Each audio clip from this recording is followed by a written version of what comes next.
Good evening, I'm Trace Gallagher. It's 11 p.m. on the East Coast, 8 o'clock here in Los Angeles, and this is America's Late News, Fox News at Night. Common sense finds it very bizarre that in California, the state assembly's Public Safety Committee is telling sex offenders, spouse beaters, and retail robbers to just relax. Let's bring in criminal defense attorney Vikas Bajaj. Vic, it's great to have you. It really is kind of, you look down the list of those 23 crimes, the violent crimes, and if it's not on there, you're not getting a big sentence. That's the way it works. Well, that's right. And let's not forget, there's a different distinction here, violent crime and serious crime in the state of California. So if you have a violent crime, it's considered a strike. If you have a strike, you only get 15% credits. If it's just a serious crime but not violent, you're only serving half time, and in all likelihood, you're getting probation. So very violent offenses may not be classified as violent legally. Therefore, it's essentially, in some jurisdictions, a slap on the wrist rather than potentially prison time. Yeah, it's interesting to me because you look at the video that Jeff Paul was just showing of that Pasadena smash and grab, and you listen to the owner of the store, lost $500,000 in jewels. It's heart-rending when you hear these people because, you know, they're not just going after the stores, Vic. They're going after the customers. They're going after society. These are assaults on society.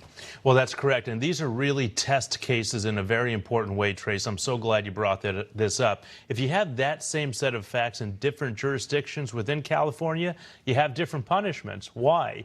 We heard that there was a momentary tussle between the perpetrators and the shop owner. Well, that's what we call in the world of criminal defense an Estes robbery. That's serious and violent. But many district attorneys around our state of California refuse to prosecute them as such and instead order their deputy district attorneys on the line to issue lower and lesser charges. Yeah, I want to put this up on the thing. This is Assembly Bill 1186. We talk a lot about youth crime and stuff, and it says there, if you can't read it, the bottom line is, rather than charging youth, AB 1186 proposes requiring the California Victim Compensation Board to pay the restitution to crime victims directly. So don't give any kind of punishment to the kids or their families or so forth. Let's have the state pay those bills. That's right. And the real logic behind this is if you can't squeeze blood out of a rock, somebody needs to pay the compensation. The problem is when you're in juvenile court, you're 18 years or younger by definition.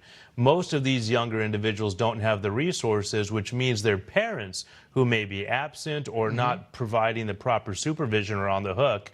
It's a way to provide compensation, but also lessen the burden for criminal actors, therefore leading the way towards more recidivism in the future. And I want to ask you about this because as you look at the video here, Vic, we're finding out because in the San Francisco Bay Area, on social media, they gin up this flash mob, right? So they flash mob, and what happens is stuff like this. In this time in the Bay Area, they went into a Target. There were hundreds of kids. The employees all had to hide in the stock room to get away from these things. But now they're getting more and more organized. I mean, this is really becoming a bigger threat to California. That's right. More and more organized, and that's why we have the Secret Service, because identity theft, and we also have unity of multi-jurisdictional entities like the Sheriff's Department, Attorney General's Office, Police Department, county and state and city prosecutors joining forces to attack it. But the fear for the community is not only the shop owners, but the shoppers, because it's not only theft now, it's getting more and more organized, as you point out, but also much more violent.